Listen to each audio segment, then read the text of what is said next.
So, ang purpose ng video na to guys is para i-share ko sa inyo kung ano yung strategy na ginamit ko para manalo sa mga trades ko. At lahat ng mga trades ko ay documented yon dito sa social media ko and dun sa YouTube channel ko. At ang good news kasi kahit beginner ka pa at hindi mo pa naiintindihan yung trading, meron tayong free community for you at nagsisend ako ng mga signal doon bago ako nagsiset up ng trade. At take note, wala kang babayaran doon. Hindi ako naghihingi ng any amount, mag-register ka lang sa link ko. Okay? Meron ka ng idea about trading with gold, kalimutan mo muna yon. Panoorin mo to hanggang dulo dahil ito lang yung kailangan mo para matutunan mo kung paano mag-trade ng gold. So without further ado, let's get to the point guys. Unang-una talaga na kailangan mong matutunan bago ka mag-trade ng gold is kailangan mo muna alamin yung market. Of course, kapag wala kang idea sa market, para ka lang sundalo na sumabak sa gera na walang dalang bala. We have different types of market movements. So ito yung tinatawag natin. Number one, meron tayong uptrend. Sa uptrend naman, ibig sabihin, mas dominante yung mga buyers kaysa mga sellers. Okay? So, for example, meron siyang higher high,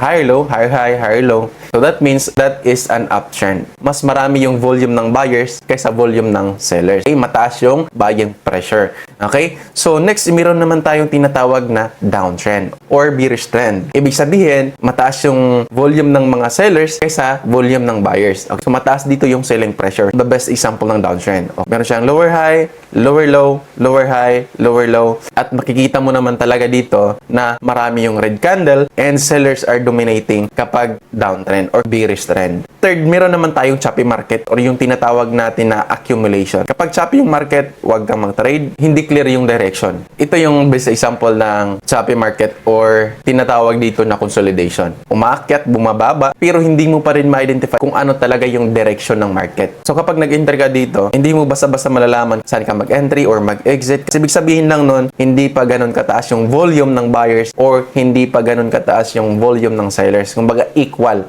Okay? Sa other term naman ng mga trader, meron silang tinatawag dito na accumulation, manipulation, at saka distribution. Iba-ibang terms lang yung ginagamit. So kapag meron ka ng idea sa market, alam mo na yung uptrend, yung downtrend, yung consolidation, or yung choppy market. Dito naman tayo sa psychology. Mas importante to guys. So kailangan mong maintindihan, bakit nga ba tumataas or bumababa ang price ng gold? Bakit nga ba mayroong malalaking candle at mayroong maliliit na candlestick? So for example, dito, sobrang laki nito guys. This is a really big bearish candle. This is millions of trade. Dito basta-basta na trade lang. Kasi kahit meron kang 10,000 US dollars or kahit meron kang one lot na inopen, hindi yan basta-basta makapagpagalaw ng market. So this is a really big money. Now, bakit after nag-consolidate siya at din tumaas? Kasi ibig sabihin lang nun, after this downtrend, nagkaroon siya ng big bearish candle or red candle para mas bumaba yung presyo. So, ibig sabihin lang nun, this is a manipulation candle. Bakit? Pinilit niyang ibinaba yung presyo para, of course, yung mga banks or mga hedge funds, yung mga malalaking trader or yung tinatawag natin na smart money, makakabili sila sa price na gusto nila. Kumbaga, discounted price bago itataas yung presyo ng gold. Ibig sabihin lang nun, this is a smart money move. Para akala ng mga retail traders, may bearish continuation, pero after that, nagkaroon siya ng consolidation, and after, nagkaroon siya ng market shift. Nagiging bullish na yung trend after. Now, next naman na dapat mong malaman, kailangan alamin mo sa sarili mo kung anong klaseng trader ka. Number one, meron tayong tinatawag na scalper. Ito yung mga klase ng trader na mabilis. Nag-open sila ng trade dito, nag-close dito, tapos mag-o-open na naman yan ng trade dito, and magko-close yan dito. Ibig sabihin, kumukurot-kurot lang sila ng konti sa market. Next is meron tayong tinatawag na intraday trader. Yung mga intraday trader naman guys is, kumbaga nag-open sila ng trade ngayon, and it takes hours or even a day para ma-close yung trade nila. Next, meron naman tayong tinatawag na swing trader. Okay, yung mga swing trader naman, go-open sila ng trade in daily, or weekly, or even monthly. Yung strategy ng trade nila is pang future. So, meron naman tayong mga investor, mga trader. Sila yung usually nag-i-invest sa mga crypto. Pero hindi na natin yan i-dig deeper kasi mag-focus tayo dito kasi mga retail traders tayo.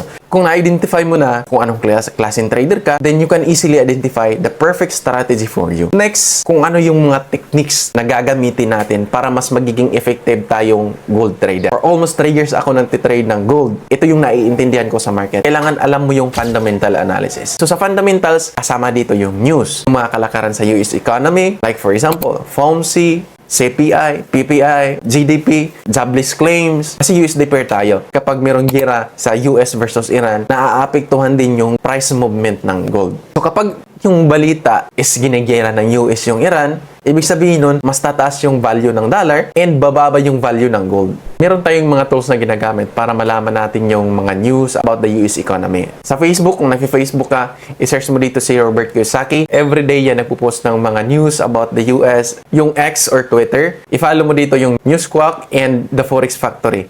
Nagpo-post din sila ng mga updates about Forex and about the US economy. Hindi mo din i-download yung FX book sa cellphone mo para ma-monitor mo din yung mga incoming news about US economy. Fundamental analysis is very important kasi the gold is very sensitive sa mga news na yon. Kasi nga, USD pair tayo. Next naman is meron tayong tinatawag na technical analysis. Kasi sa technical analysis, dito na natin i-apply yung mga support and resistance, supply and demand. Pare-pareho lang naman yung ibig sabihin, but iba-iba yung mga terms na ginagamit. Kasi meron tayong tinatawag na ICT trader or SMC. Ang kailangan mo lang malaman dito is paano mag-mapping, paano mag-backtesting, mag-mark ng support at resistance or yung tinatawag natin na supply and demand. It's very important kasi part yon ng technical analysis. Bibigyan ko kayo ng tips paano mag-mark ng support and resistance. So it's very important na kailangan alam mo rin kung anong time frame yung gagamitin. Kapag nagma-mark tayo ng zone, it's very important na gagamit tayo ng higher time frame. Gagamit tayo ng 4 hours kasi ito yung overall trend na mangyayari kahit sa lower time frame. So for example dito, ito yung minamark natin na support. Meron din tayong resistance dito or sa ICT trader, yung tinatawag na swing high, swing low. Huwag mo munang ikomplikado. Kailangan mo lang maintindihan dito is dapat marunong kang mag-mark ng support. For example, this is the nearest support and this is the nearest resistance in a 4-hour time frame. Now, magfo-focus muna tayo sa scalping. So this is the scalping strategy that I'm using para manalo sa mga trades ko sa gold at nagsisend ako ng mga signal doon sa community ko sa lahat ng mga entry ko. So, pwede mo yun makita sa lahat ng social media accounts ko, even my YouTube channel.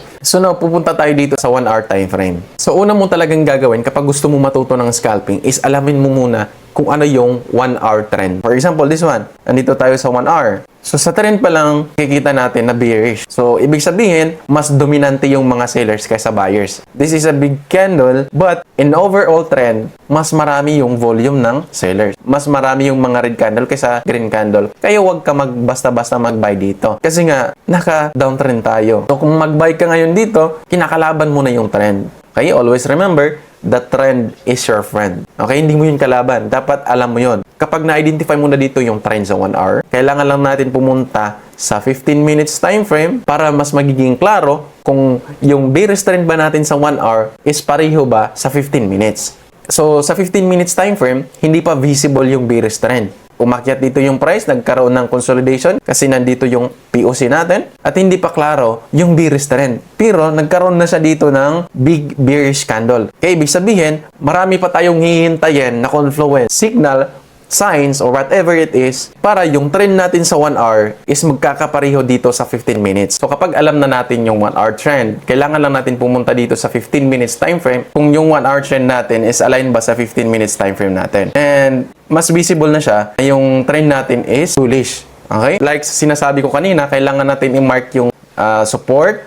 Okay? So dito nagkaroon siya ng nearest support or yung tinatawag natin na POI. Yung POI, ibig sabihin point of interest. Possible, babalik talaga yung price sa zone na yan. Okay? Kasi yung previous resistance or yung previous high is na-break na niya. Tamo naman dito yung candle nag-close above this previous high. So, ibig sabihin, yung trend natin is magiging bullish. Mag-i-enter na ba tayo dito? Hindi pa. Mag-iintay muna tayo ng mga signal kung tinatawag na confluence natin kung legit ba talaga na bullish yung magiging trend natin on that specific time or specific time frame. Okay, so the next 15-minute candle is sobrang bullish. So ayan na yung hinihintay natin, guys. We will always wait for the pullback. Dito nagkaroon siya ng bearish candle. Ibig sabihin, pwede ba tayo mag-sell?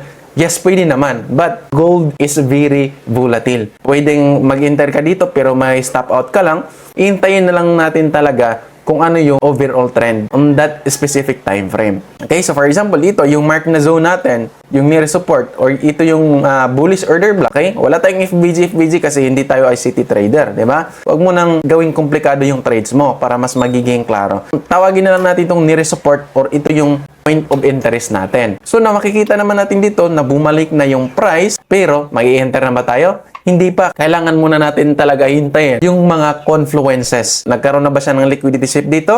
Kaya hindi pa. So ito na yung hinihintay natin guys. Yung previous na support has been taken. Kasi alam naman natin, dito sa move na to, maraming retail traders nag-enter. So yung mga stop loss nila, possible, inilagay niya yan dito. So ngayon, yung mga stop loss niyan has already been swept. Na-liquidate na yung mga stop loss or yung mga pending orders na filled by this move. So, i-enter na ba tayo? No, hindi pa rin. Kasi yung point of interest natin is nakuha na siya. Yung mga stop losses na triggered na, pending orders na filled na. So, maghihintay pa din tayo ng signal or confirmation. Ayan. So, meron na tayong bullish candle. Okay? So, ibig sabihin yan, magiging pasok na siya at nag-close siya dito sa level na to, guys. So, ibig sabihin yan, pwede na tayo mag-enter. Dito tayo mag-entry. And ita-target natin yan yung nearest swing high, and yung stop loss natin is ilalagay lang natin dito sa below na kung saan nagkaroon ng sweep. So, ganun lang.